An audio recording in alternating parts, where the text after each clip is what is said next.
Thank you very much. The theme of the final afternoon panel session is Network Security and Trust, and the panel will be chaired by Dr. Lisa DiPippo from the UR Department of Computer Science and Statistics. Her research programs focus on real-time systems, sensor networks, data distribution, and databases, and many other areas. Her research has been funded by the National Science Foundation and the Office of Naval Research, and also by DARPA. So I'm going to ask Dr. DiPippo if she would come forward. Please start by introducing the members of your panel. Thank you very much. So this panel is where we'll be talking about network security and trust, and you'll hear from a member of government agency who's going to talk about where they think the research in the area of cybersecurity should be going. You'll hear from a member of industry and the industry side of it, and also talking a little bit about the training that's needed. And then you'll hear from myself and my colleague Yan Sun about the research that we're doing here at URI in the field of cybersecurity.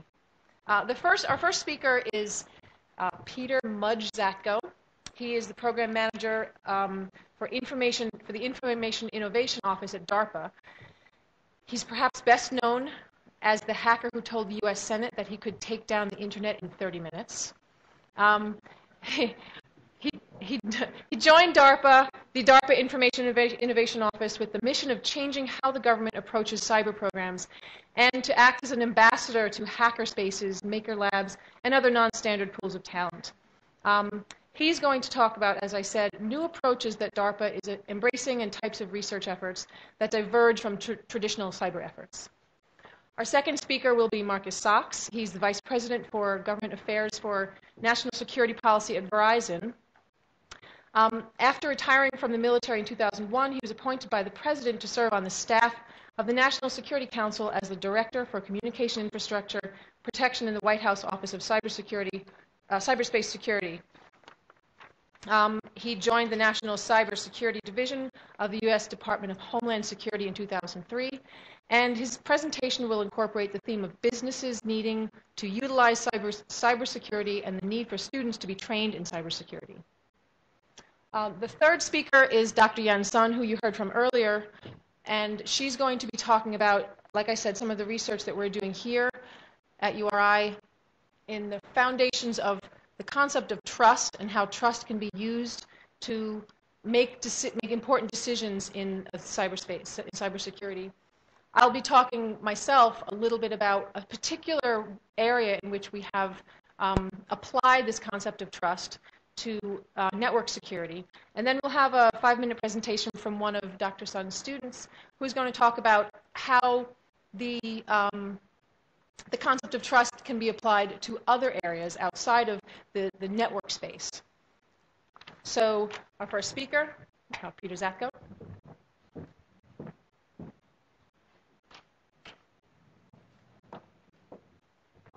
We have to do a quick flip over of technology here.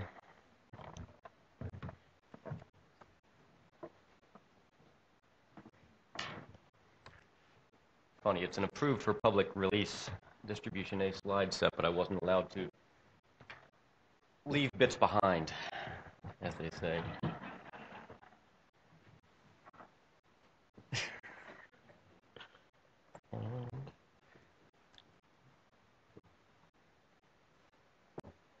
Oops, it'll take a second here. So everybody gets to count how many characters my password is. I probably wake up from sleep. This is always a good habit to learn how to do, and quickly. But many of you will probably be able to guess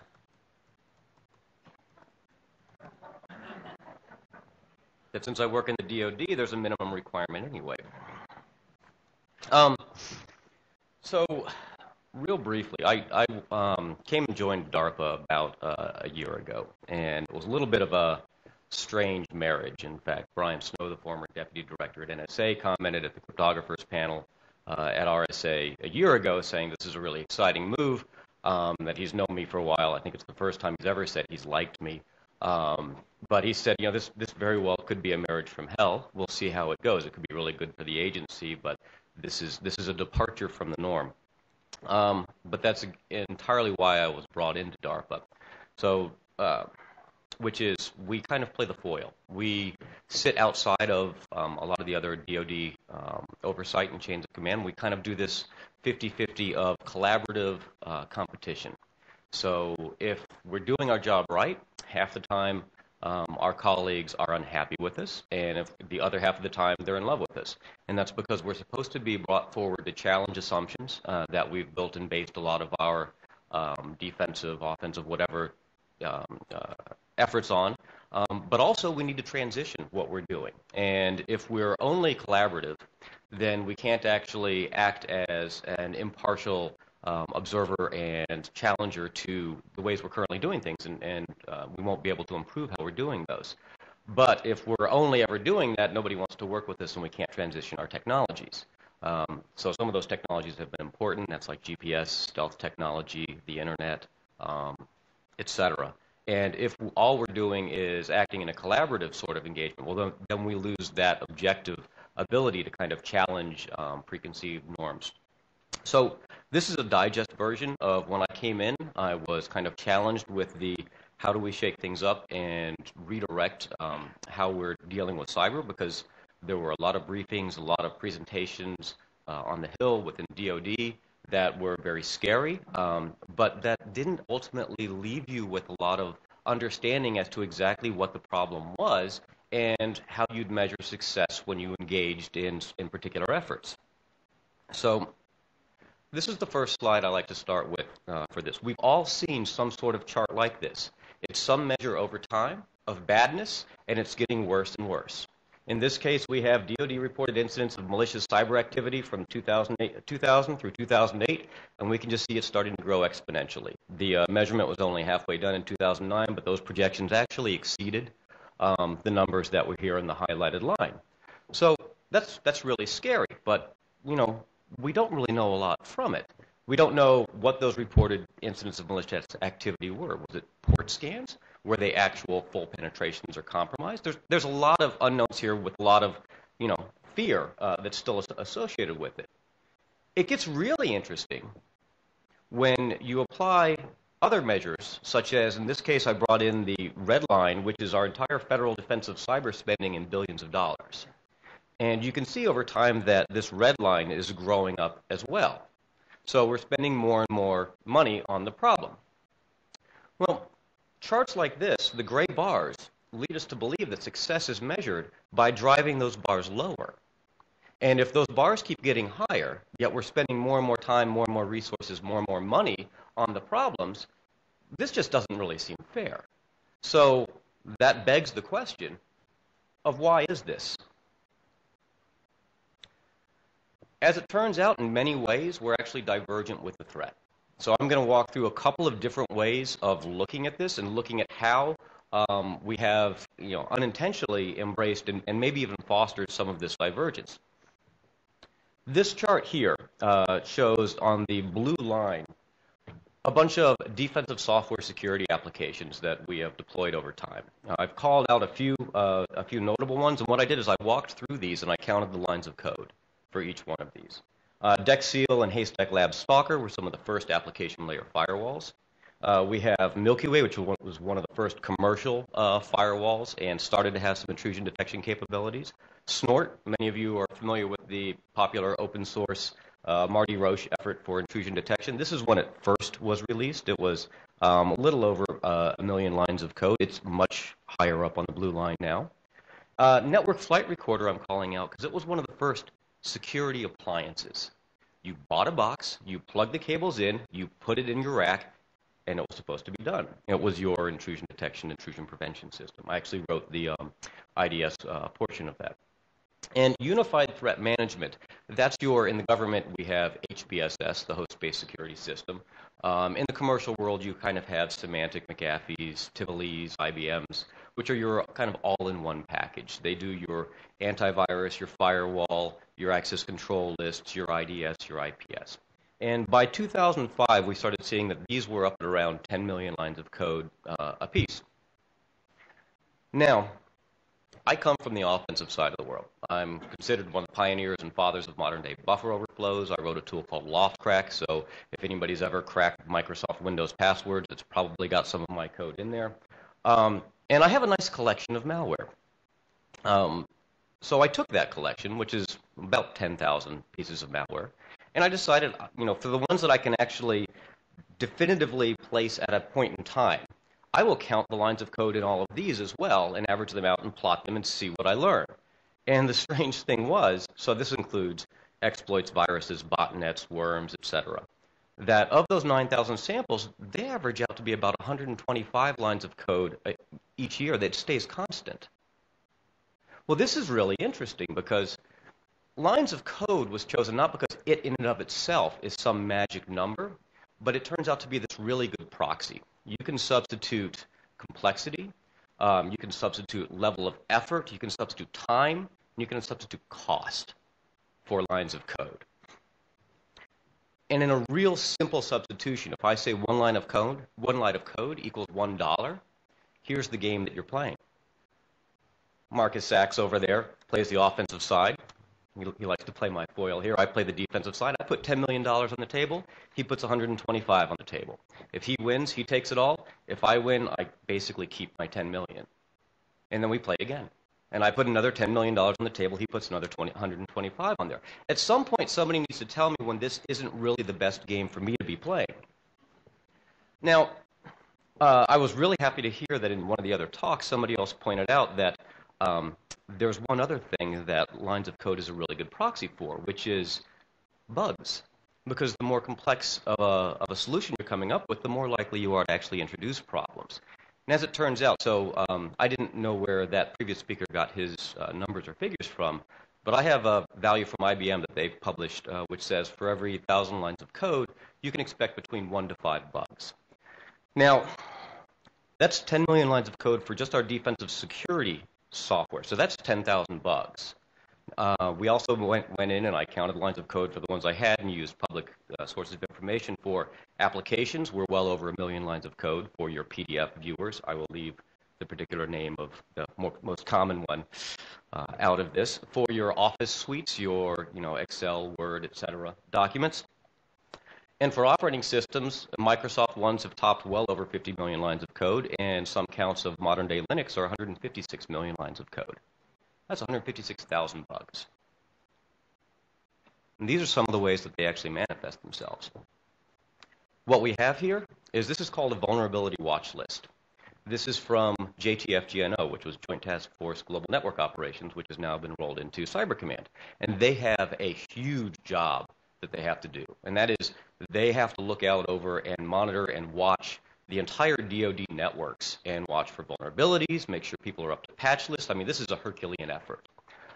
This is one of the watch lists from a couple quarters ago where they were tracking some known vulnerabilities across the DoD environment. I've removed the actual titles because that has the software name in there to kind of protect the guilty from this.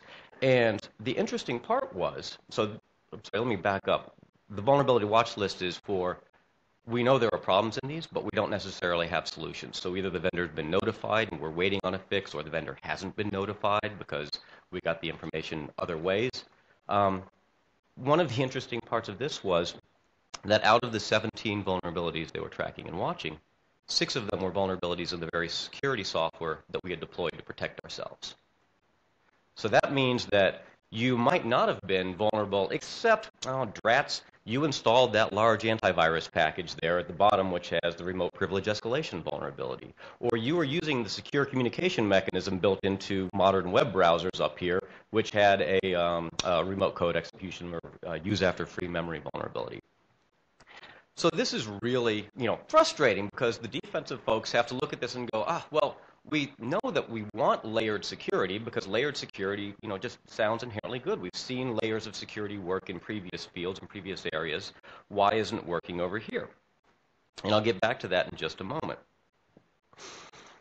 So being at DARPA, we have to challenge ourselves a lot also. We have to kind of, say like, okay, we're going down a particular path. Is this really what we need for the long range? And oftentimes people go, well, Mudge, what's the technological solution? What's the piece of software you can come up that will solve this? And I have to point out that, it's really not always the technology that is the solution. And it's, oftentimes, could be as much part of the problem. Since this is the digest version here, this is one of my favorite little slides to get people thinking out of the, well, what's the one quick defensive move I can make? Because when I'm feeling pain, I want to throw money at it, and I want the pain to go away. But when I implement that one solution, if that's the only solution I thought of, that makes me a predictable player, and that's a vulnerability. Because when I played on the offensive side, if I knew what you were going to do, because you only had one choice, or you'd run down that one path defensively, I'd use that to my advantage. So let me give you the punchline of this one as it's slightly involved, and that is, if we don't understand the incentives of all of the players on the board, that they can end up acting a little strangely. In this case, we have bot herders who have been incentivized to want to repeatedly get caught, and we have the antivirus industry who has actually been incentivized unintentionally to not want to solve the problem. In this example strategy, we take like the Storm botnet, which was one of the first peer-to-peer botnets that was out there. It was also known as New War, PCOM. And they had the opportunity to go for a traditional command and control botnet, which is known to be easily disrupted. You take out that central C2 server, or the choice they actually took, which was a distributed hash table, Kademlia model, very similar to your BitTorrent, your file sharing, your file serving peer-to-peer applications, and that's how they had the communications go between their botnets. Not quite as responsive as a traditional command and control, but much more resilient to being disrupted. Now, they needed to protect the communications or obfuscate the communications between the different bots. And they basically did this really trivial logical operation. They did an exclusive OR. So somebody would sit at a keyboard and bang in some sort of password, and it would propagate out through the distributed hash table until all of the bots were keyed up with this. Take about between 5 and 15 minutes. At which point, this is how the antivirus industry kind of has to deal and respond to this. They would wait until there was enough uproar, or until they had actually discovered it, or somebody had reported it, or they caught it in one of their sensors. And they'd need to get a few samples. They'd reverse engineer it to figure out what the XOR string is. Not terribly difficult to do, but requires some time. Then they have to come up with and create a signature. Then they have to test that signature. And then that signature has to be pushed out for patch distribution. So all of that takes about 10 days' time. At which point, what did the adversary do? They rekeyed. They just type in another password, push it out. In about 15 minutes, they'd be up and running with a new XOR string. At which point, the antivirus industry would come in and say, okay, we have to work through this again, and 10 days later, you'd get another signature coming out. So we can see how that works, and that went on for some time. I mean, the botnet was really kind of annoying to a lot of us. They did something interesting, the adversaries. They switched over and left their trivial obfuscation and did strong encryption. They used AES, and they did a relatively decent implementation of it. And so they kept running. They ran for 5 days, 7 days, 10 days, 12, 15. No patch from the antivirus folks, which normally you would expect at about that 10-day mark. And you go, okay, they've kind of won here. But here's where it gets really strange. They switched over. They left the AES and went back to the exclusive OR. And you go, why would you do that? Because, I mean, it seems, if I just look at this in a very trivial way, that, you kind of won. You're able to run your botnet, and people can't come up with a signature for it. Well, here's one hypothesis, and it kind of points to there's gameplay going on here, and if you don't understand, the game, if it looks like people are behaving irrationally, they're not. You just don't understand the game. I like to use the one quote from Rounders, which is, when you sit down at a card table, if you can't find the mark within the first 30 minutes, you are the mark. So the hypothesis goes something like this. These folks know how the antivirus industry works, and they know that each time I come out with a signature that's updated to the antivirus customers, that they have to rekey. Not a big deal, 15 minutes time. So if we switch over to something more complex, it'll be nice to know if the antivirus industry has something in their back pocket that they can pull out. So if we use strong encryption, do they have something that's going to whack us down? But after you realize that they don't, you don't want them to come up with one. So you go back to basically this steady game where for a small amount of investment, I get a guaranteed run rate, a runtime of 10 days with a potential large yield. Now, the antivirus industry, this works fine for also. Because how does an antivirus industry, make money? It's a subscription service. And let me be really straightforward and upfront here. I'm not, this is not an indictment of the antivirus industry. They're doing very well for their industry. They've learned to play the game that the business should, which is to drive revenue for their shareholders and to provide a service that has a recurring revenue stream. And they're doing a good job at it, and there's nothing wrong with that.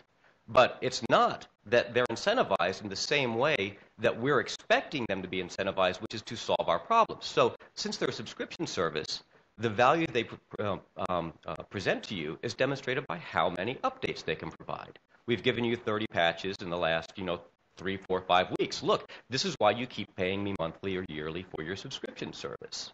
It's an evolving threat scenario. Now, they don't seem to bother to tell you all the time that, 28 of those 30 were really for the same problem that, we just keep tagging over and over again. But could they have found out a solution for the AES, for the strong crypto? Yes, and they probably would have. They would have they can go out, they have access to very talented, very intelligent people, and they would have figured out what the signature was. But the bot folks know this as well.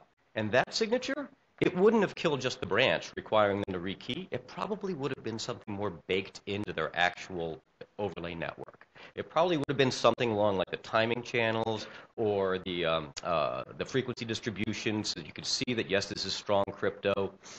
Entropy looks pretty good. And the botnet folks, if their tree is disrupted, that's a one-shot, one-kill. So what we realize is we've incentivized the adversary. This solution works for the adversary and works for the AV company. The only people that are losing here is us. Now, they're not intentionally in cahoots, and I'm not saying that, but we need to understand, especially anytime we go to the private sector or businesses or somebody else and say they will come up with a solution for us, is to really understand how they're incentivized. Because when we have cross-incentivizations, that can be confusing, and we can get into those divergent patterns. So with that, I'll try and stay within my 15 minutes.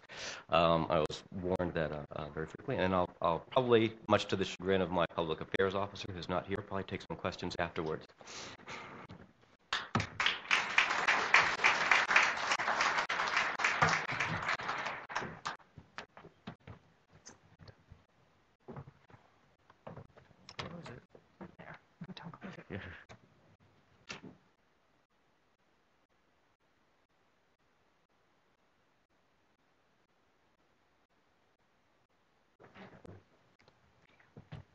There we go. Let's make sure we got the right one. Good, we do. Okay. Mudge says it's good to follow Mudge because he always sets me up, which is great, because it's going to sound like my talk was designed to go right after his. And we didn't rehearse, we didn't talk about it, didn't do anything. And I don't know if that means evil minds think alike, but maybe that's what's going on. When you talk about lines of code, what the bad guys have, I was thinking back to this morning. Many of us probably check the traps when we get up. In other words, if you're in the security industry, you go and look at what happened overnight. What's on the security mailing list? Has anybody been broken into? Is there a new exploit out there? Things like that. There was a very interesting note on one of the lists that I watch that talked about a small vulnerability at Google. This could be called a one-line attack. If you think about it, it's just a URL. It's an incantation that you type into the URL bar. And essentially it had to do with the fact that if you want to let Google know about websites that they're not indexing, there's a site you can go to, you can add the URL, and they've got a standard CAPTCHA, you know what that is, where they give you some random string of characters, you got to type that in. That way they make sure it's not a bot or somebody doing that. Well, there's an incantation you can put in the URL bar that gets around that. But essentially you can now script and upload as many URLs as you like without the CAPTCHA thing. And the hacker that loaded this, it's literally a one-line exploit. So the 125, we're down to 1. Why do I bring that up? Well, what I'm going to show you here in just a second is the result of several years of analysis that Verizon's been doing in terms of how large companies get broken into, large-scale data breaches. Many of you have probably heard about the reports we've had out. I'm just going to take a few minutes to high-level give you an idea of what's happening. And it turns out that typing in a URL, those types of things, oftentimes are the easiest ways the bad guys can get in to steal data, and that's exactly what they do. They don't go after endpoints. They don't go after laptops, things like that, things where we put a lot of money. They'll go after very simple solutions. Before I get started, let me just ask you a little question here. When you came over this morning, you likely drove. Most of us are driving, and you probably put on a seatbelt. Everybody with me? Why did you put on the seatbelt? Is there a law that requires it? Probably. Okay. Is there any other reason why you put on the seatbelt? Are you trying to reduce anything? Yeah, reducing some risk. Risk of what? Yeah, risk of dying. Let's get right. Okay, so let's just assume that you have a choice of seat belts, nylon and Kevlar, right? Which one do you probably have in your car? Probably nylon. But if you had a Kevlar one, I think you would agree that the cost would go up and the amount of risk would come down, but it's certainly not at the same ratio. In other words, the amount of increase in cost is not going to bring down the amount of risk. Does that make sense? This same sort of phenomenon happens in computer science. I can come up with some defensive device, and there's some cost to put that in, and it's going to reduce my risk. And I can come up with another one. There's some cost that's going to reduce my risk. And I want to show you a chart here in just a second, but it will help us understand what happens when we begin to apply all these little devices. Let's just continue this thought for a moment. Are there other solutions besides nylon or Kevlar seatbelts that could reduce my risk of getting killed in a car? And that's really what I'm looking at is, like, what else could I make a seatbelt out of? Could I make it out of string? Well, I could. How much would it cost to make a string seatbelt relative to nylon or Kevlar? It'd be pretty much to the left side, right? How much risk would it reduce? Yeah, very little. It'd be kind of up to the top. What if I made one out of rope? A little stronger than string, right? But less than nylon. How much would it cost? A little more. How much risk would it reduce, right? So I put all these together, and I'm going to get what people call an asymptotic line. Do you remember asymptotes from 10th grade? Okay, remember Mrs. Smith in your 10th grade algebra class who taught you about asymptotes? And you said, but Mrs. Smith, I don't, that word, why do I need to know what an asymptote is? It's meaningless in life. Well, today you're finding out why you learned about asymptotes. What is an asymptote, class? Do you remember? It's when a line kind of reaches it's approaching some value, but it never gets there. It just kind of flattens out. Well, you can begin to see what's happening here with nylon and Kevlar and rope and string. I'm beginning to form sort of an asymptote where I'll never be able to get my risk down. But if I want to get the risk further, I've got to do other things. So just to complete the analogy here, if I add in airbags or other things, my asymptotic line that may get down to around 30 or 40%, I can even reduce it by doing other things like airbags or other types of safety systems or rollover protection, things like that. But notice even with both of these, I never get my risk all the way down to zero. And is that intuitive? When I drive, the only way to really get car safety to zero is just don't drive the car, right? Can I do the same thing with computers and networks? Can I ever get a computer or computer network totally secure? Absolutely not. And it turns out if I put the same sort of graph together, if I just kind of have it like a security project, if I install a firewall, one of the simplest, easiest things I can do, costs very little money. Mostly firewalls are built in. It's just a matter of turning it on. What our studies have shown is I can pull about 70% of my risk off the table just by using firewalls. In other words, I bring it from 100 down to about 30. But it turns out that other types of things like intrusion detection, patching, endpoint management, they also reduce risk about 70%. This is just a rough number, but 70% of what? It's 70% of the risk that's still remaining. So I could do patching first and get me down to the 70% point, or I could do IDSs first and get me down to the 70% point. But wouldn't I want to do the cheapest thing first? In other words, run a firewall. Most organizations, what do they do first? They'll take the most expensive proposition that's out there, the thing I'm going to pay the most money for to bring my risk down about 70%. Then they'll do the next least expensive thing to bring off 70% of what's left. And you see where I'm going with this? It's insane, absolutely insane. So what I want to show you here, some numbers and figures that we've learned over the years, also adds a little bit to this insanity. It's going to show you some myth bustings. And this is all based on, no kidding, actual research, not just made up surveys. What I've got here, over the last 4 years, right, actually this is the 4th year, Verizon has produced a report based on breach analysis. Now this is not breaches into Verizon. This is breaches into companies that we've investigated. We've got a data set that's well over 1,000 breaches, well over 100, well, let's see, we're up to 900 million here, so well over 100 million stolen records this year. Actually, we're probably approaching 250 million records. So this is a very, very large data set. We've been working with the Secret Service and with others, so it's not just Verizon's investigations. And what we've been able to pull from this is a lot of trends. Just like with any good, robust data set, if you do the normal old statistical analysis, you do the cross-tabbing, the correlations, all that fun stuff, things begin to fall out of it. And what we have here is a study in failure. We can now tell you why organizations fail. In other words, why they're getting broken into. We can statistically look and find. Think about this group called the National Transportation Safety Board, the NTSB. Everybody's heard of them? So if you have an airplane crash, train wreck, anything that has to do with transportation, the NTSB will show up on site. They will try and reconstruct the accident. They'll try and learn what were the chain of events that led to this failure. Then they'll go back and see if this replicates itself anyplace else. Think about Southwest Airlines last week, or was it the week before, whenever the thing peeled off the roof, right? Single incident that only affected one airplane and one airline? Well, at the time, yeah, but as soon as the NTSB starts digging into it, what do they find? Turns out this structural failure appeared at over 100 other 737s that are owned by Southwest, and potentially appears in other 737s owned by other airlines. By reverse engineering the failure, essentially, they're able to see that this is a fault that lies everywhere.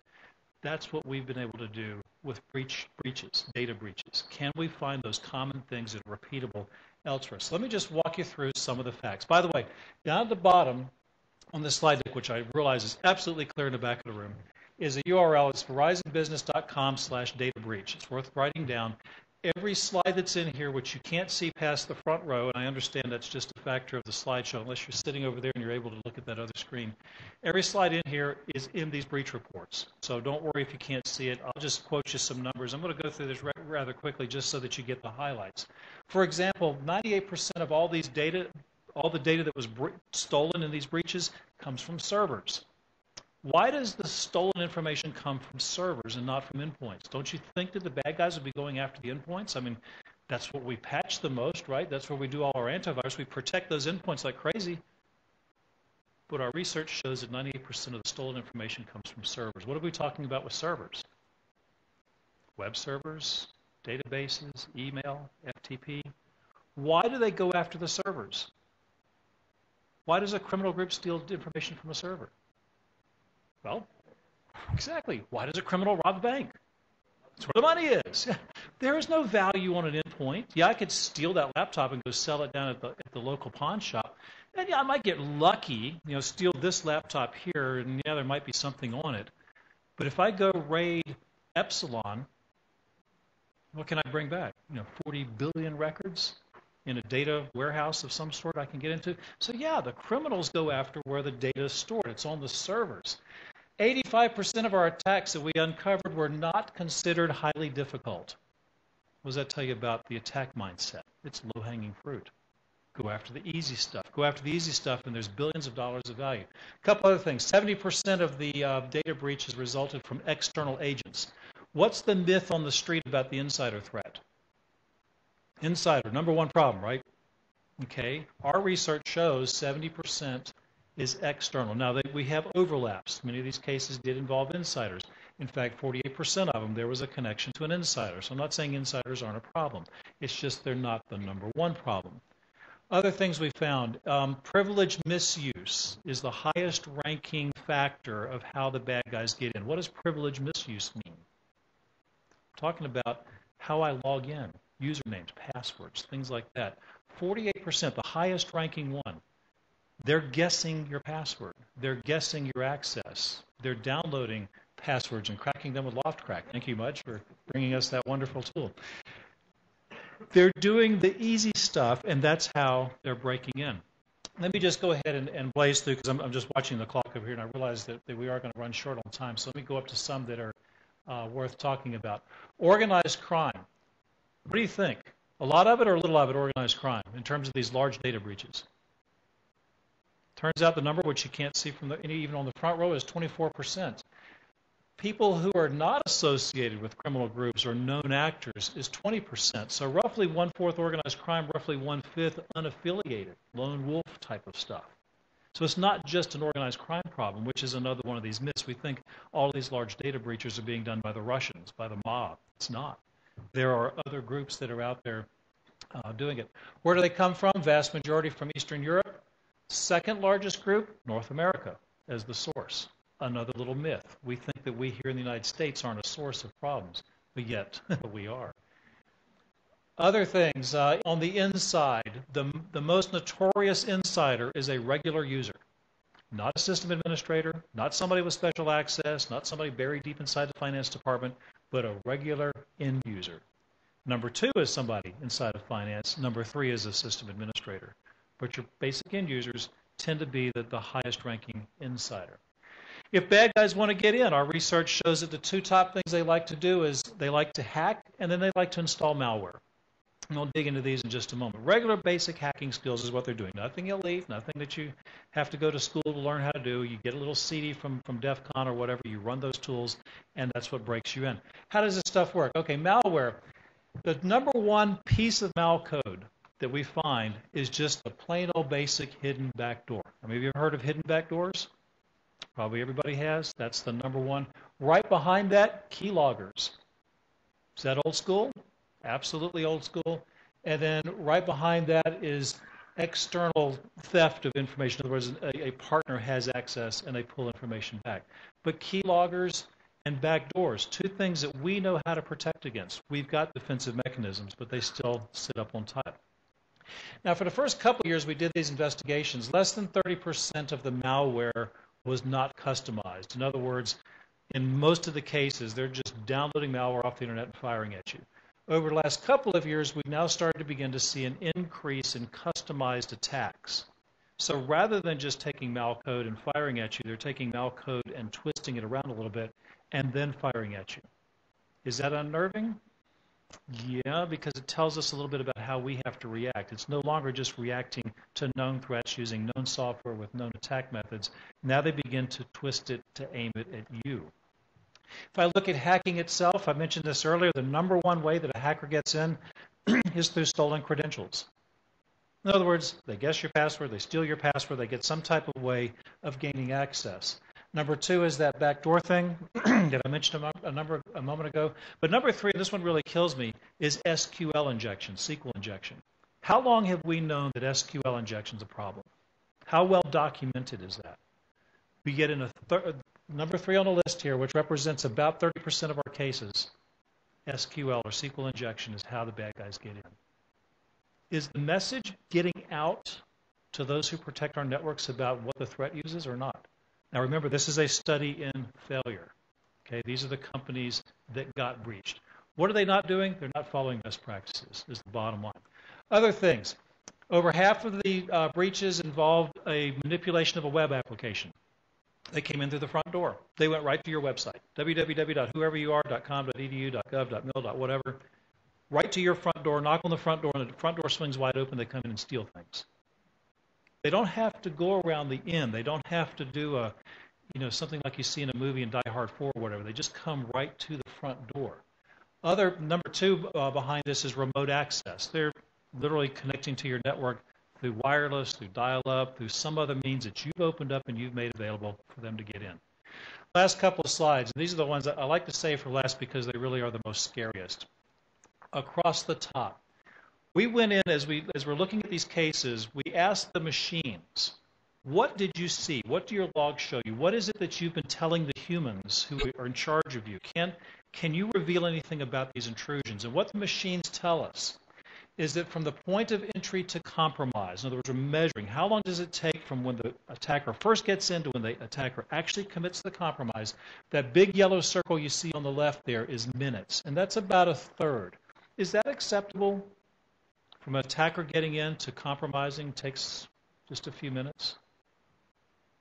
Okay, over 30%, over a third of the cases, just measured in minutes from when they break, from first initial, our files, our logs are showing that there's activity to when they have you compromised. Can you react in a matter of minutes to the first time you ever see them? Second line, compromise to discovery. Okay, bad guys take a few minutes to get in, but once they're in, the organization, the big bullet over there on the right, is 37%. That's months. Over a third, it takes months in terms of time from when you're broken into to when you actually detect that there's a problem. It takes minutes to do the deed. It takes months to detect it. Is there something wrong with that? The last one, this is the one where we ought to just all quit and go be Amish and farm or something. Discovery to containment. Again, the biggest one over on the right-hand side, a little south of 30%. The green one in the middle is about 32%. So there's three big bubbles there. That's days, weeks, and months from when it was discovered to when they actually stopped it. Minutes to get in, months to figure out you're broken into, days, weeks, or months to actually do something about it. Is that the way to run a business? But yet this is what we're finding in these organizations that we've investigated that have been broken into. Again, a study in failure, things you just should not be doing. The machines are trying to tell us. They're alive, they're listening, they're learning, they know what's going on. They're trying to tell the humans, hey, somebody's breaking into my network. Yo, human, do something about this. But yet it takes weeks or months before we react to it. By the way, I don't show this up here, but how do you normally find out that somebody's been, or how does an organization figure out that they've been breached? Does a system administrator say, oh, look, wow, boss, we've been broken into? Is that how it happens? No.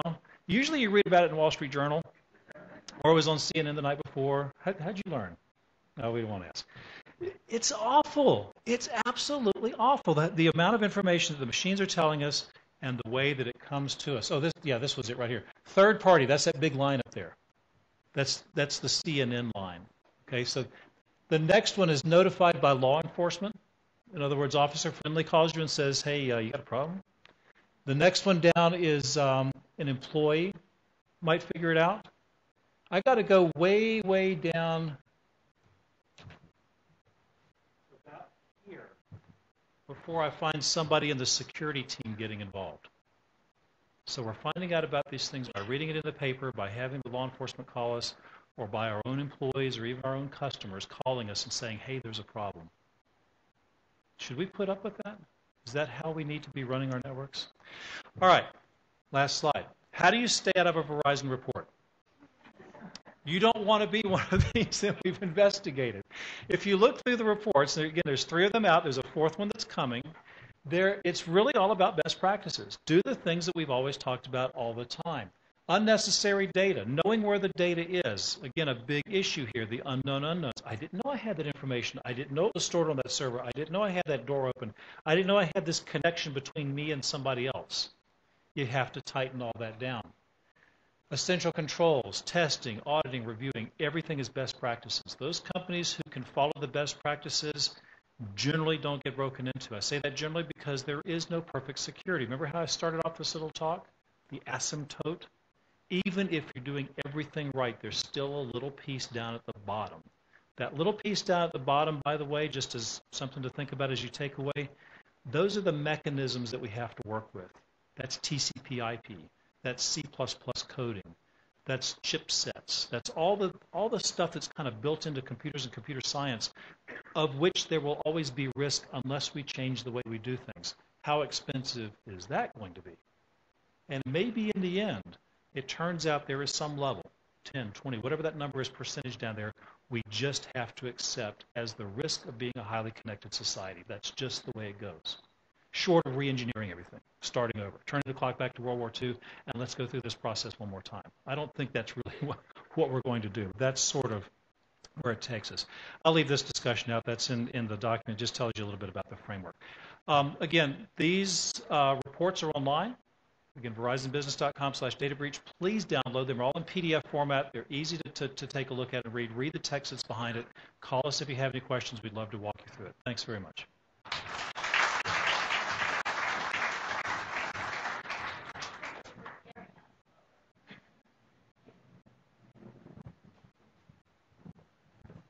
That actually, if we have power outage now, what do you bring home? You're worried. Because we hear about those threats and we hear about those severe problems. Where are the solutions? Here, our URI researchers would like to present our approach to address some of the security problems. Our approach is unique in the sense we address a problem based on unique trust infrastructure. So in my talk, the keyword of my talk is trust. I'm going to talk about the framework we have, and Dr. Lisa DiPippo is going to talk about how to use a trust solution to solve a specific security problem, and the students are going to talk about how to use a trust solution in a biomedical system. So at least we're going to ending the session with hope. We'll be able to address it. So what is a trust? Trust is a well-known concept in sociology and psychology, and has been known as a driving force for collaboration in social networks.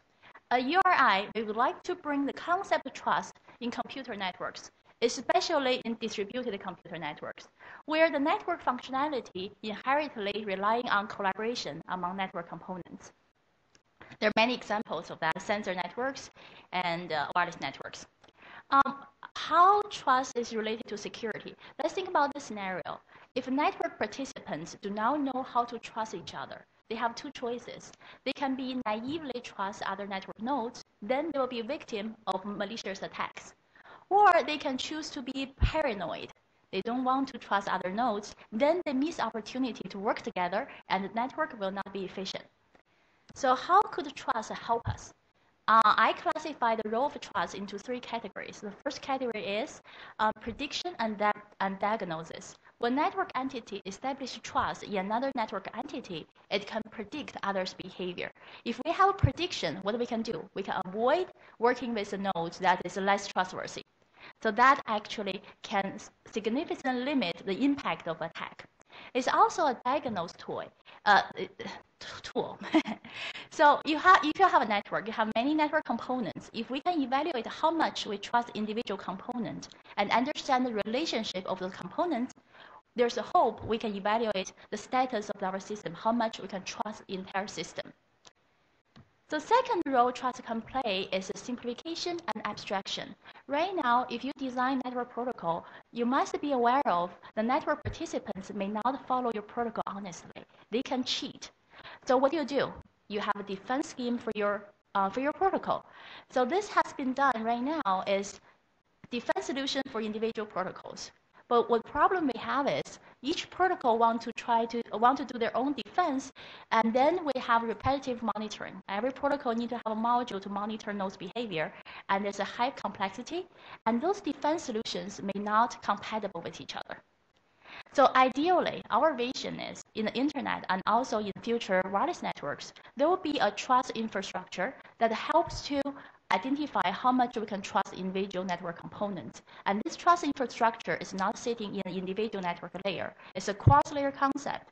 So therefore, when you have a new network protocol, what do? You call the trust manager and say, okay, before I interact with that node, how much I can trust it? And if the network protocol observes this node is behaving weird, what do? You can report this behavior to the trust manager, and trust manager will aggregate those trust reports from many protocols and eventually determine how much you can trust this node. Another advantage is before the node is formally detected, before you have enough evidence to show this node is definitely a malicious node, you can take actions because those nodes already have their trust value reduced. You can use a concept called slow down. I'm still not disconnecting this node, but I'm limiting the amount of traffic, amount of data this node can send through my network. Okay, so the third role for trust, it can integrating social needs into system design. The most severe problem today is not just a failure of technology. It's a result from interaction with human behaviors and technology. Let's see, how many times you see your computer have pop-up screen and say, do you trust this website? Do you allow this application to run?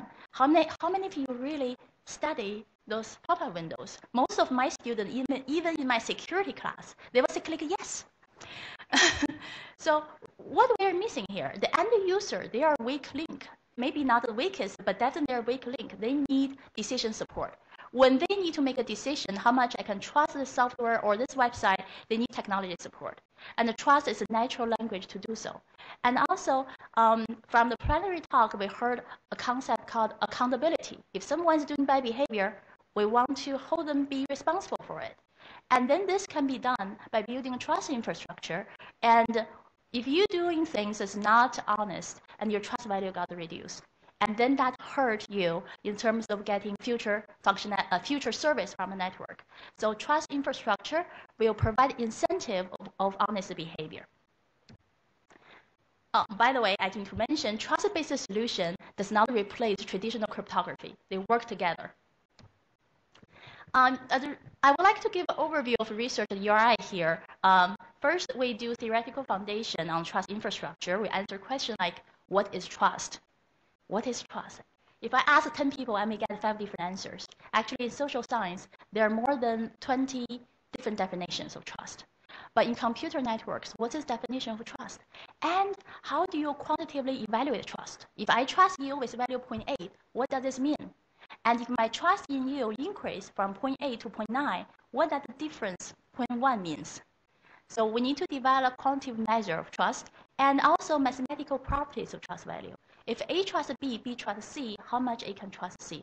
Can trust propagate? And if trust propagate, how do we calculate the trust after propagation? And trust is a security mechanism, so attacker will explore the vulnerability of the trust calculation. So is trust vulnerable to attacks? The answer is obviously yes. The attacker will try to make their trust value high and make honest user trust value low. The second category of research we do here is based on our trust framework, we develop specific solutions to solve bottleneck problems. Later, Dr. Lisa DiPippo, we're going to talk about how do we use trust framework to solve the routing problems in wireless networks. In this solution, we'll be able to address many different attacks simultaneously. And my student, we're going to talk about how to use a trust framework to ensure user safety in near-controlled artificial lag. And also, we use trust framework to secure social networks, in which we're going to detect dishonest information. When you collect information from general users, they may not be honest with you. The third category of our research here, we have to evaluate our work. So we develop analysis and evaluation tools. We'll be able to tell which trust model is better in different situations. And also, when we evaluate our system, we do not use simulated attacks. We collect attack data from real human users through cyber computation. This figure basically shows our trust management. Lisa warned me, you won't have time to explain everything here. But I just want to use this figure to show a few problems. So first, after I build a trust relationship, I know A trusts B to perform action with certain value. I have to update the trust value. For example, if I trust Lisa today, doesn't mean I still trust you. If I trust someone today, doesn't mean I trust the same person a year later. Okay, so the trust is dynamic event. And also, how do you establish trust? You can establish trust based on direct observations. Also, you can establish trust based on recommendations. For example, if I don't know about the node X, I heard from node C sees something about node X. I also heard from node D say something about node X. And I have like two sources of information, but what if those two sources of information are conflicting with each other? And it makes things even complicated. You have a web of trust. Everyone sees something about each other. You have a web, and the trust can propagate in this web. And how do you calculate the trust? And also, when we have the trust manager will interact with network protocol in terms of collecting evidence about trust and providing trust information to network protocols. We also have malicious node detection module that will detect cheating behaviors that will hurt the network protocol, that will also hurt the trust framework. I would like to give you a preview of our student poster. Many of you already talked to our students, but using this slide, I can summarize some ongoing projects we have right now. We're introducing a concept called cross-layer attack. What do I mean is, attacker, of course, they can launch an attack in different protocols, but we have discovered if attacker is smart enough to conduct the attack in different network layers simultaneously and coordinately, they can do much more. They can cause much more damage to a network. So therefore, we introduce a concept called the cross-layer trust framework to address those cross-layer attacks. The second topic is wireless network security. We'll be able to secure routing protocols in wireless networks. And also, we introduce a very smart defense to against the trust calculation. In this attack, what the attacker will do is they will behave they will behave honestly for some time and to do some tasks that really doesn't matter, and then they have a high trust value, and then after they have a high trust value, they will hurt your network. Then trust value drop, and then they'll continue behave good. Continue to have good behavior, then regain their trust value and hurt your network. And we have very smart scheme to handle this scenario. And also, we had conducted research considering the human factors. We have student poster on how to secure reputation systems in cyberspace. Briefly speaking, assuming you're trying to buy a camera, you go to the Amazon, you see, oh, this camera have 5 stars. How much you can trust those 5 stars? Those 5 stars are a result of some misleading information or dishonest information provided by regular users. And also, we're developing a campus reporting system based on smartphones that will help our students also help a school to identify security threats on campus, like a fire or broken glasses, and also help students to predict whether the parking lot is full when they come to the school in the morning. And in that system, we make sure even if a user trying to provide dishonest information, and we'll be able to detect it. So that concludes my talk. Thank you.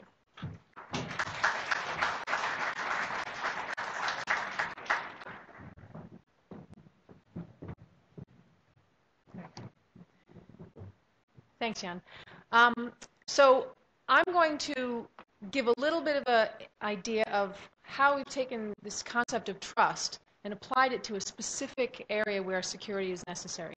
Jan and I have worked together on a project where we're using trust to secure wireless routing. And this work has been, we've done this work along with a company called MZL Communications who has done some of the testing and implementation of some of the work. So I'm going to start out just giving you a brief introduction to wireless sensor networks, which is the domain in which we've been applying this concept.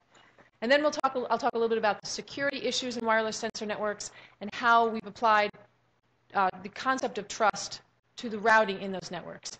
I'll talk a little bit about what this means in terms of the networks themselves and a little bit broader impact.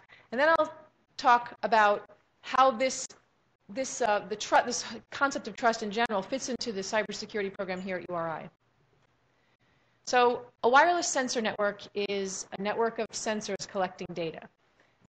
You can see, pointer. This is sort of a depiction of what you might imagine.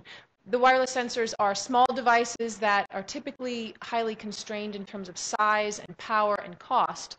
And so because they have these constraints, not every one of them can talk directly to the satellite or directly to the base station that's collecting the data. So they have to be able to trust each other to pass the data along in the network. So the question that we're asking is, how do you do secure routing from node to node in the network to get the data to the base station? Some of the applications for wireless sensor networks include habitat monitoring and military surveillance. And in general, the routing is typically based on distance. So if this node here that's detecting data wants to get the data up to the base station, it says which of my neighbors is closest to the base station and follows a path along the shortest distance. The security issues involved in wireless sensor networks are very much, some of the security issues are very similar to those in other types of networks. Data confidentiality is an important issue depending on what kind of data you're collecting. And we're not really handling data confidentiality issue because encryption handles that. But encryption doesn't handle the question of how do I get the data to the final endpoint. And so that's the issue that we're looking at. And in a wireless sensor network, you can have attacks on routing where nodes in the network can be malicious. So, for example, you can have a node in the network pretending to be another node. That some attacker places a node in your network and tries to reroute data to another place. You can have a node in the network that's compromised, and when you ask it to forward data on your behalf, it doesn't forward the data at all. A more sophisticated attack would be, I'm going to only forward some of the data, because If you don't forward the data at all, then and you can figure out it's not getting there, you don't use that node. But if the attacker is a little bit more sophisticated, they might selectively forward the data, and you might think, well, some of it's getting there, so it might be okay. So these are some of the issues that we're concerned about, and some of the attacks that we're trying to prevent. In order to do that, we are using this concept of trust that Dr. Sun talked about, and we have, in this framework that she discussed, this comprehensive framework of trust, we've developed various types of trust that you can use to make these routing decisions. For example, you can have forwarding trust, and the basic idea is, how much do I trust my neighbor to forward data along towards the base station, right? So you can keep track of that. In order to compute the forwarding trust, we have to ask each other questions. So if this data source is trying to send data to the base station, and it tries to go through the red node, then after it tries that once or twice, it will request reports. How well did it do on my behalf? And so we also have a mechanism called reporting trust, which allows us to determine how well we can trust a node to report what it's doing on our behalf. Another type of trust we have is predictability trust, which lets us understand how much can I trust you to be predictable. So if I expect you to behave at a certain level, how predictable will it be? Will you behave at the level that I expect you to behave?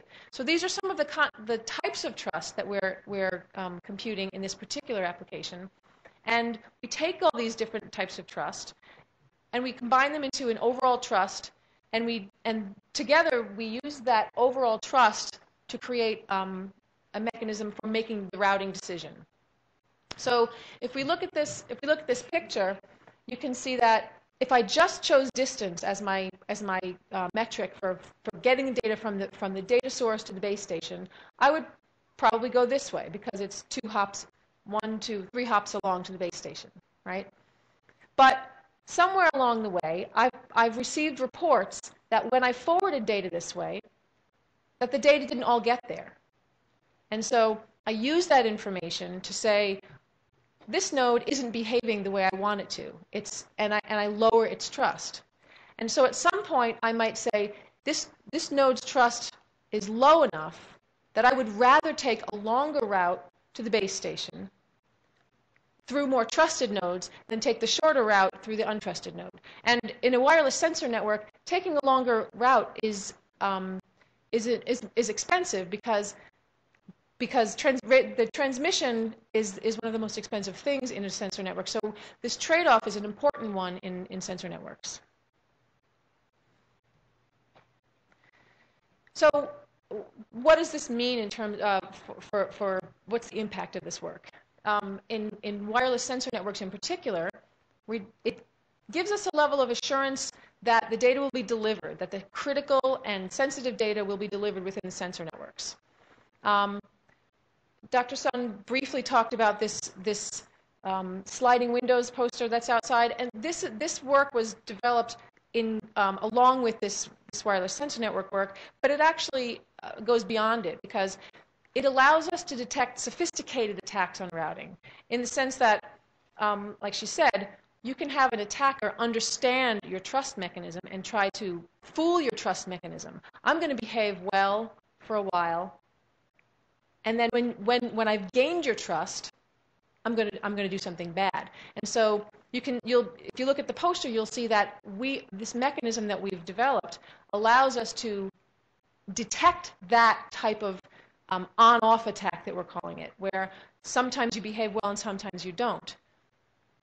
And the idea there, I think, is, a lot of the talks that we've heard today have said you have to put yourself in the mind of the attacker, right? So we have to think, well, what would an attacker do in this type of situation? An attacker, if they understand how your trust mechanism works, then they might try to fool your trust mechanism. So we had to put ourselves in that position and think about ways that they might try to fool us, and we've come up with mechanisms to handle that. We've recently started thinking about how we can apply this concept of trust to networks in general, not just wireless sensor networks. And we found that, or in some of the research that I've done, a lot of the current research in routing in internet and other types of networks really deals with the link messages. Like how much can I trust that that link is valid? But there's not a lot of work going on in the attacks, how to address attacks on the actual transmission of data. So once the routing has been established, what routes are there? How do I decide which route is best, which nodes I can trust the most to get the data where I want it to go? So that's some of the work that we're looking at right now. And also, as Dr. Sun said, we have talked about, we have students who are working on applying trust to things outside of the realm of networks, and Yuhong will talk about that in a few minutes. I wanted to, again, just briefly mention the Cybersecurity Center that Dr. Fay Wolf talked about this morning. This concept of trust and the research that we've sort of built around it will provide the core of the research in this cybersecurity three prongs that he talked about: the research, the service, and the teaching. We have a strong research group already, a strong area of research that we're doing here at URI. We also have, as Vic mentioned, we have teaching courses that we're teaching. We have courses that we're being developed, and we have the concept of service. So I wanted to reiterate this again, that this idea of a cybersecurity center it's the right time for it now, because I think there's a lot of interest in it, and we have the people and the mechanisms to put it together. So I think that's the end. Yes. And now our last speaker will talk about research.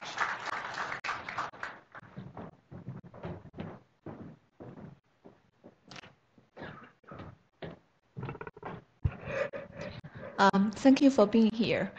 My name is Yuhong Liu, and I'm the fourth-year Ph.D. student of URI. My advisor is Dr. Yan San. Today, I'd like to present the trust management, how to use the trust management in biomedical systems to ensure the user's safety. The biomedical systems that we worked in is about how to build neural-controlled artificial legs.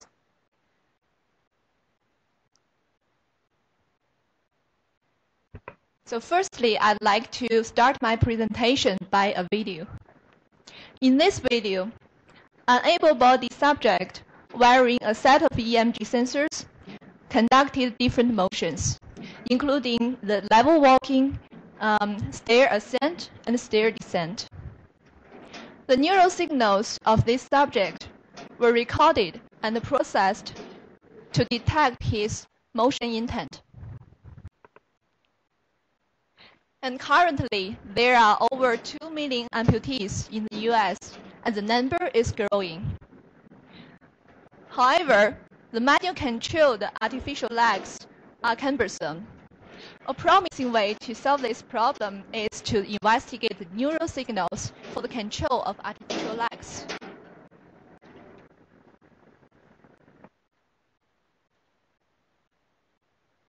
However, the neural signals can be easily contaminated by diverse disturbances, bringing a big challenge to the safety of neural-controlled artificial legs. Diverse disturbances originated in the electronic equipment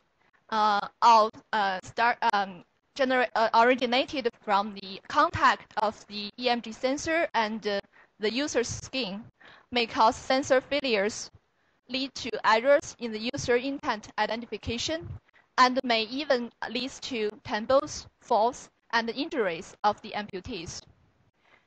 Therefore, to secure the safety of neural-controlled artificial legs, we proposed a trust sensor interface which can dynamically evaluate the reliability of the entire neural-machine interface.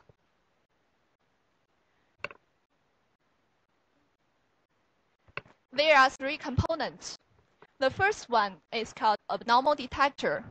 Through this module, we can investigate the neural signals from each individual sensors and detect diverse disturbances. The second module is sensor-level trust evaluation. Through this module, we can dynamically evaluate the neural signals we can dynamically evaluate the reliability of each individual sensor. The third module is system-level trust evaluation. This one will be our future work to evaluate the reliability of the entire neural-machine interface. Now I'd like to conclude my presentation by another video.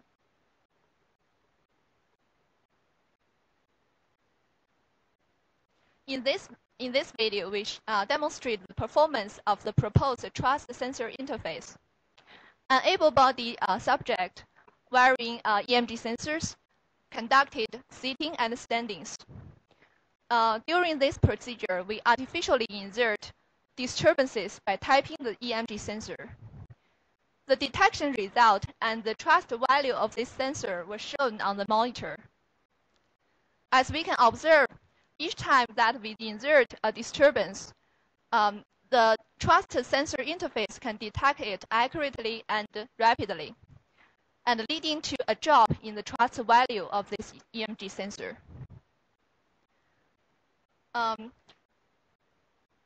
Through this video, we demonstrate the trust sensor interface, and I want to emphasize that in this project, we consider the safety and the security of the users in every stage of the system design, and the trust management plays a very important role. Thank you.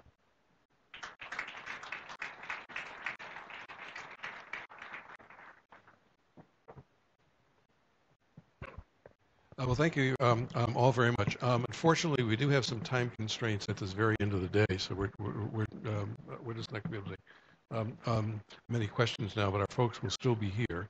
To stay even close to being on schedule, we're going to have to ask our last speaker to come forward. But again, thank you all very much.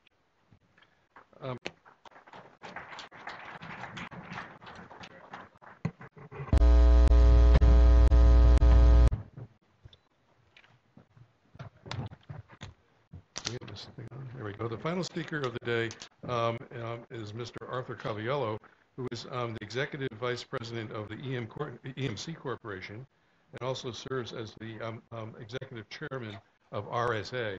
And RSA happens to be the security division of EMC. Well, as we'll hear from Arthur, I'm sure, EMC is a technology company with its focus on IT infrastructure. Mr. Coviello is responsible for RSA's strategy and day-to-day operations as it delivers EMC's global vision of information-centric security. He joined the company in 1995 and has been a driving force in its rapid growth, increasing revenue from about $25 million in 1995 to over $700 million in 2010. So with that, please join me in welcoming Mr. Caviello.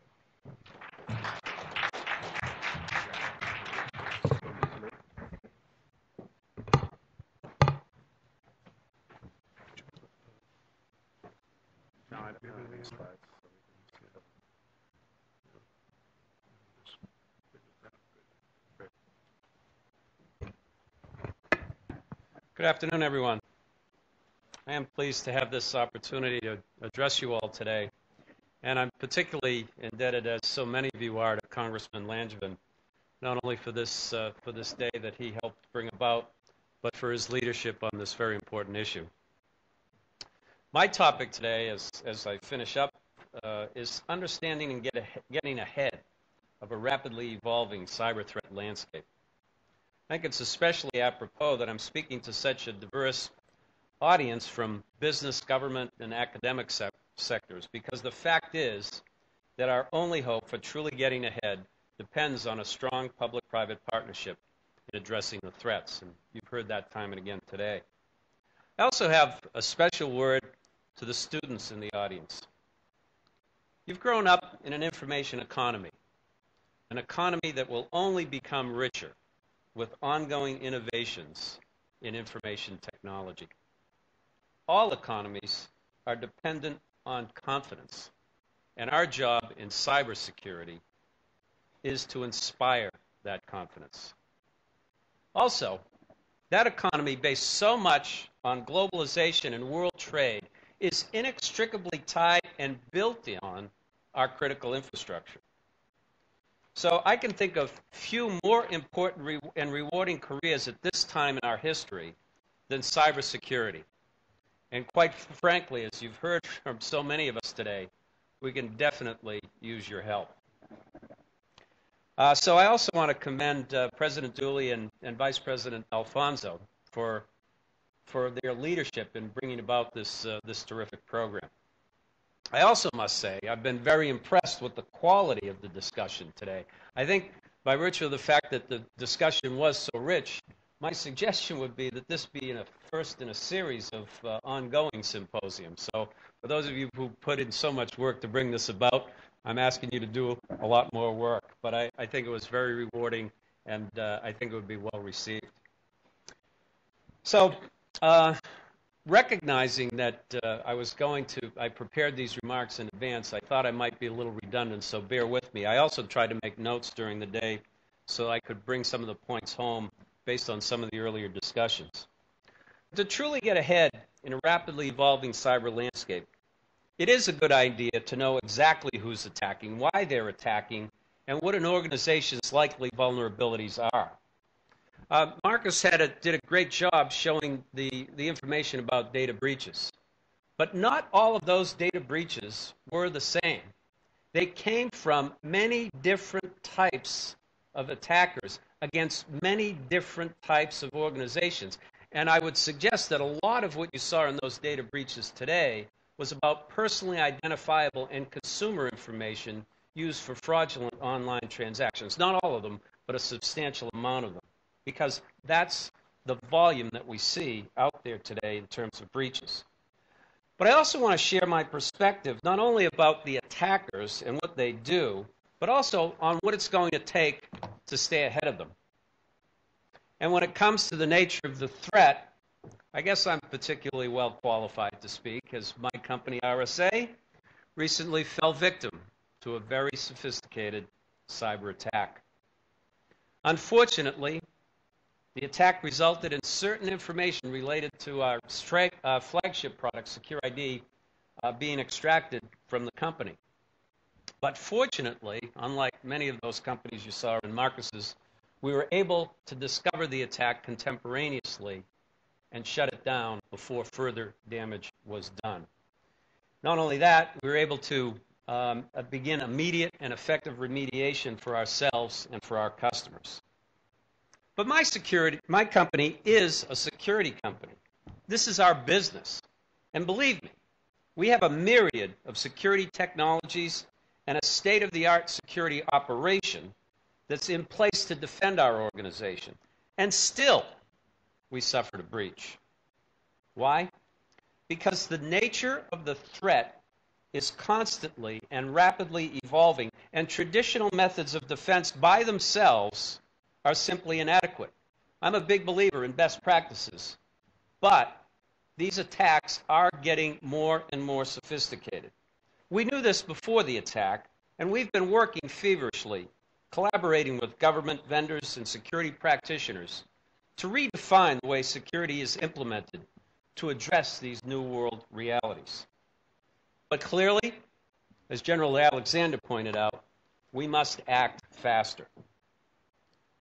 It's interesting to note, though, within 2 weeks of the announcement of this incident, several other high-profile attacks splashed across the pages of the press. Another security company, Komodo Group, revealed that their servers were compromised, enabling a hacker to create certificates used to gain access to millions of emails. Sony suffered a series of denial of service attacks attributed to the hacktivist group Anonymous in retaliation for what? For Sony's pursuit of individuals who were jailbreaking their PS3 technology. poor Australian consumer, an Australian Consumer Watch Group reported that email accounts of at least 10 federal ministers, as well as the Prime Minister himself of Australia, were stolen. All of this happened within the last couple of weeks. And the last one that's also been referred to was the email attack, the attack against Epsilon, reportedly the largest distributor of permission-based email, where it was revealed that millions of email addresses were compromised. It's by no means an exhaustive list. You can read the newspaper every day. But just think, 5 major attacks in just the span of 2 weeks.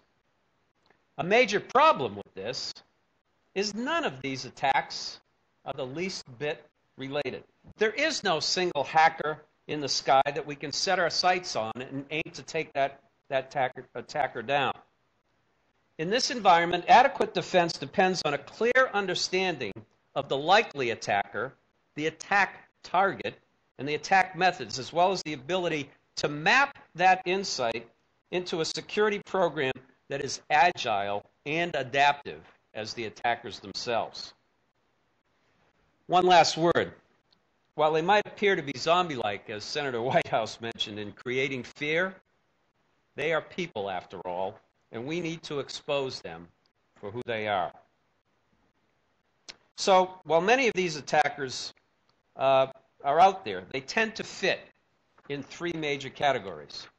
The first are criminal elements driven by financial gain, and they themselves can be split into 2 broad categories: petty criminals and organized crime. Again, I might disagree with Marcus a little bit. The fact that we haven't specifically identified that group of 20% doesn't mean they're not organized. They're very organized. We just haven't identified them as a particular attack group. Petty criminals themselves will often combine the physical theft of identity information, ATM and credit cards, and exploit them on online sites. But they'll also feed that information into more organized criminal networks by selling this identity information in online chat rooms and fraud bazaars. The more organized criminals will consist of several different supply chain types, networks of specialists, attack designers who can update those Trojans and viruses that Mudge was talking about to evade antivirus signatures. Or if more sophisticated, they'll detect flaws in the software to mount new zero-day attacks. They sell their capabilities to others. I call them information gatherers, who operate botnets and other collective resources used in attacks. And what they do is extract the information from one organization to attack it, or leverage the extracted information to be used to attack another organization. Why do you think Komodo Group and Epsilon were attacked? So that they could use that information to attack others and other organizations. Then there are the criminal harvesters who actually mount the fraud attacks against a specific group of person or groups of people who are customers generally of a bank or a retail business. That's where most of the online fraud is. Now, mules are often used to close the loop of extracting cash or goods, forwarding them out of reach. The most sophisticated crime gangs actually operate the supply chain completely from end to end. One last interesting point that we've seen in our anti-fraud network, the ones that design the attacks and sell them to other people actually sell them with maintenance contracts.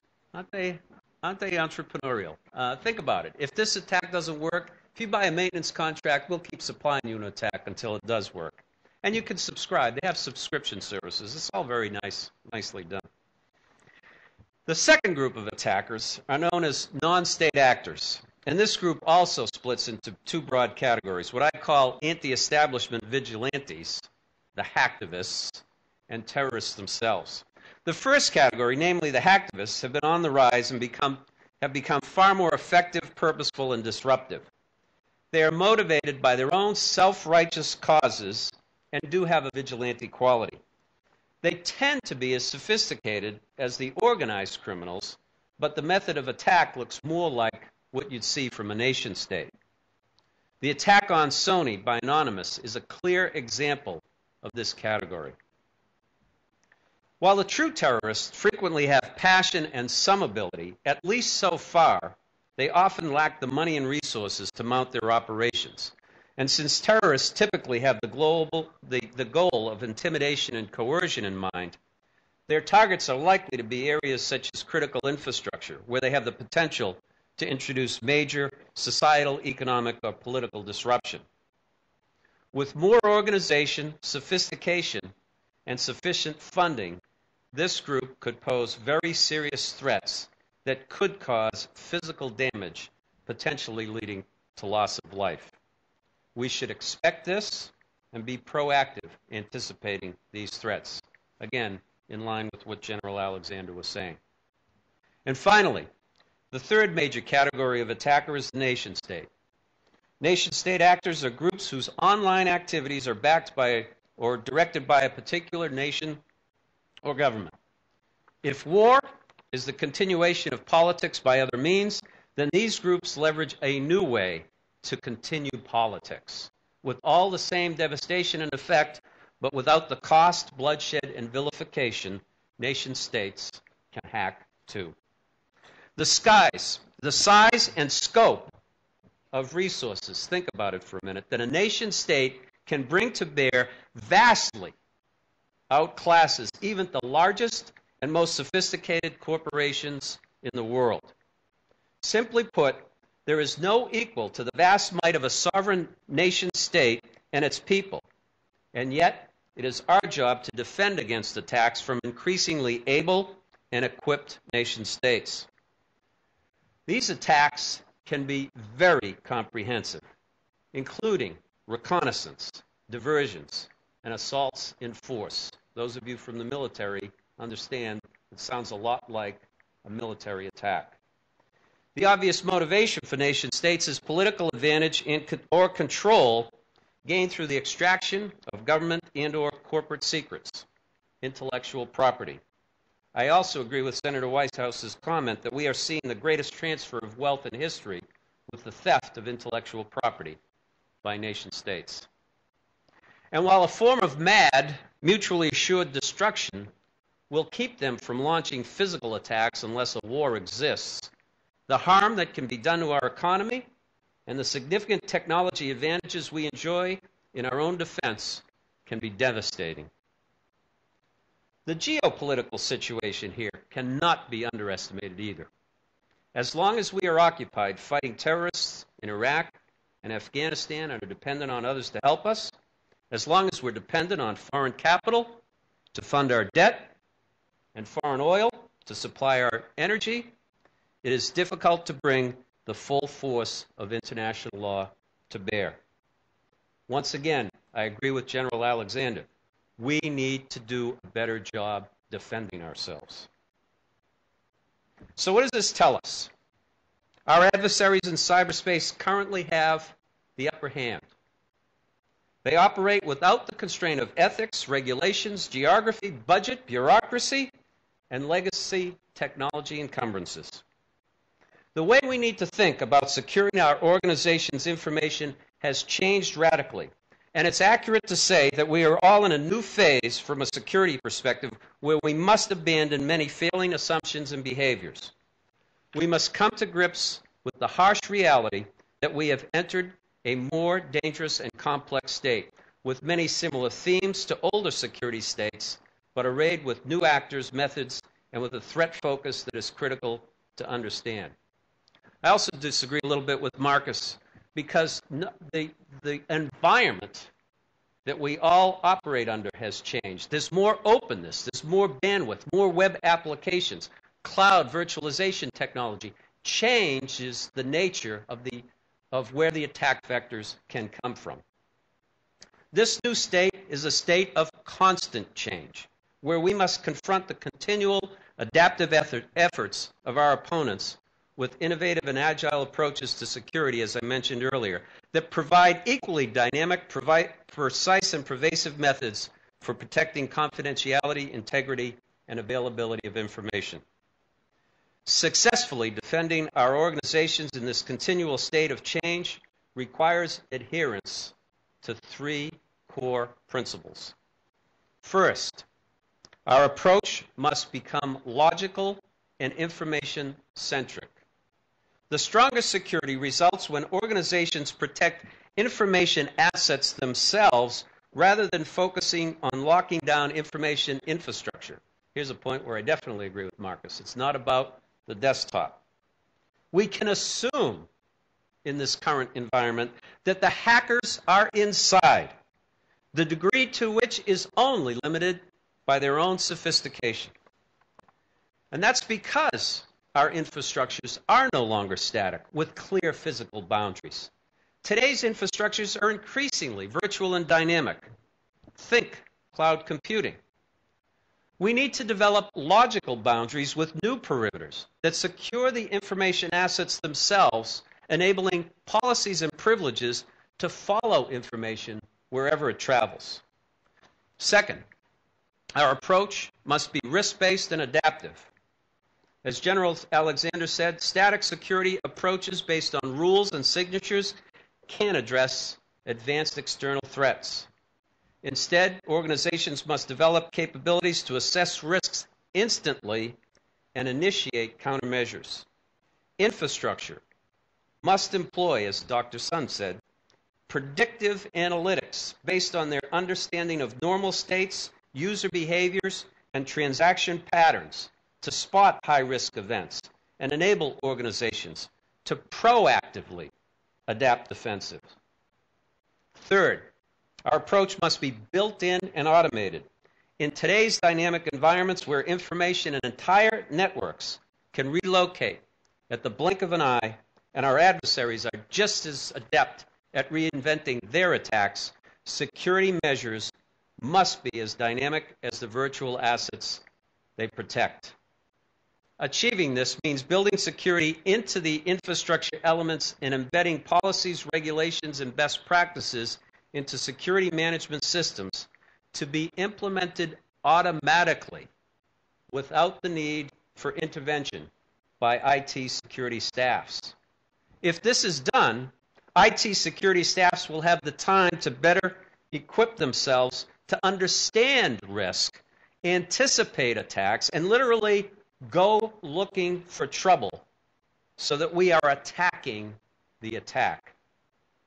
Part of that anticipation is understanding who is likely to attack and what their MO is. Adopting these principles and emancipating IT security staffs to be proactive will be critical to our success in defeating and staying ahead of these new world threats. But it's not enough for one company, one industry, one vertical, or even one government to adopt these principles. Our success depends on a strong security ecosystem, and core to that ecosystem is a true public-private partnership. A big part of that partnership, and this wasn't mentioned today, will be better, more real-time models for information sharing. We have to do a better job there. We must be as organized, determined, and purposeful as our adversaries. No, we must be more so. With leaders like Congressman Langevin, Senator Whitehouse, and General Alexander, with the cooperative efforts of business, academic, and government leaders like those in this audience, and with the talent and energy of the young leaders in this room, I am confident we will regain the upper hand and secure the future of our information economy for the next generation and beyond. I look forward to working with all of you, and thank you for your time this afternoon. Thank you very much.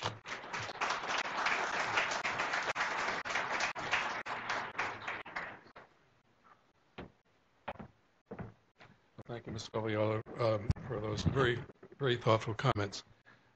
Before I invite the Congressman to come forward to make his closing comments, I want to take a second to thank all those who helped make today possible. And we started this about 9 months ago, as I recall. So there's been an awful lot of work that actually transpired. And let me first start by identifying the staff from Congressman Langevin's office, namely Davis Hake, Kirtley Fisher, and Danielle Cirello two of those three are sitting in that corner. Thank you very much. This turned out to be a great, great show. From URI, we need to thank Paul Whitman and Joanne Desposito. Joanne's been running around all day. I don't see her right now. From Victor Fay Wolf's group, we'd like to thank Jesse Barrett, and also we'd like to thank Chrissy Kukui. And from my office, I need to thank Melissa McCarthy, who is standing right over there in the corner, and she has worked very hard on this project. She's worked so hard that I've missed her helping me doing many other things, so I'm glad that we brought this right. So we reached the very end, and I'm very happy to ask the Congressman if he would step forward. Sir, would you please make your closing comments? Thank you. Peter, thank you very much. Thank you, everyone, for attending this incredible symposium today. I know that I learned a lot today. I hope you did as well. Art, I want to thank you for your talk as well. A fitting speaker as our closing guest today, and you've been a tremendous resource and a friend to me over the years that I've been involved in this issue, and you know this field better than anyone. And I greatly appreciate the contributions that you've made to cybersecurity for our nation. So thank you for your participation this afternoon. Well, let me just say that clearly we have our challenges on our hands. This is a dynamic challenge that's going to require a dynamic response, and I think we've had some wonderful lineup of speakers who have made great contributions to our understanding of the challenges that we face as we go forward. There's obviously, though, a lot of great work going on across the country, and in particular, what's the work that's going on right here at the University of Rhode Island, both in the state and, as I said, on the national level. I also want to join Peter in thanking all those who organized this event, and I want to thank both Kirtley and Davis from my staff there, and Danielle for their contributions, and all of Peter's team once again. Obviously, this was a collective effort. Let me just say that the panels, again, were outstanding. Our speakers today highlighted really the need for partnerships across all sectors, if you will. We're not going to solve these problems that we've laid out today without communicating with each other, without thinking outside the box. We obviously need to focus on the problems at hand, but also encourage the innovation necessary to deal not only with what we're facing now, but also with what it comes next. Today we started what I hope is an ongoing dialogue. I think Art was right that we need to do this again and again from time to time, and I hope that we can collaborate, Peter, in the future. We obviously have to build on the successes that we have already achieved, building on those advances, encouraging cooperation also among businesses, educational institutions, and our government agencies. Creating a talented and skilled workforce will also be obviously a critical part of the problem, and also, again, creating jobs that will keep these workers and students in our communities. Rhode Island has the unique ability to take on small-scale, cutting-edge initiatives and act as a model for innovative ideas and partnerships. We've shown through our state's history that we have the ability to adapt to new challenges, and I know that we're going to do that again. To Sheldon Whitehouse and Senator Alexander, who are here, Senator Whitehouse and General Alexander, who are here today, again, great contributions to this dialogue. I know that we have great challenges now, but we have great things coming, and you're all going to be a part of it. Thank you all very much.